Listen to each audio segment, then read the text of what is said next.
Morning guys, gagawa tayo ng salad, sugar beets. Sugar beets daw to. Dala lang hipag ko to galing Baguio. Try natin gumawa. Lalagyan natin ng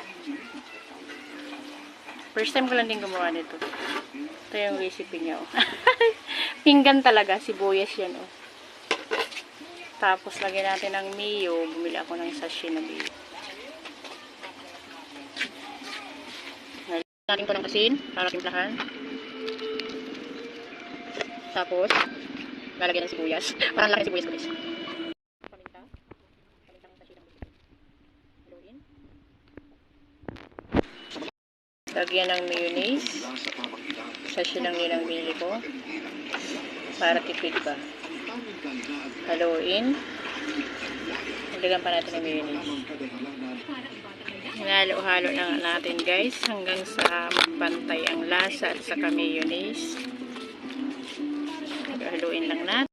So ngayon nga ay titikman na natin ang ating ginawang sugar beets salad. Tignan natin kung masarap. Palalamigin muna natin yung iba guys.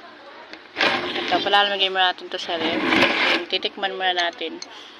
Kasi sabi nung anak kong bunso, 9 years old, tinikman niya. Ayaw niya. Sabi niya, pagkain lang na ito ng matatanda, guys. Ayaw ng bata. Kaya natin. Doon sa una ng administrative cases, isang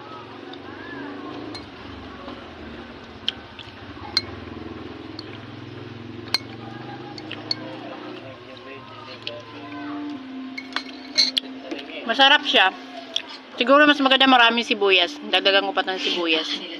Sige guys, thank you for watching.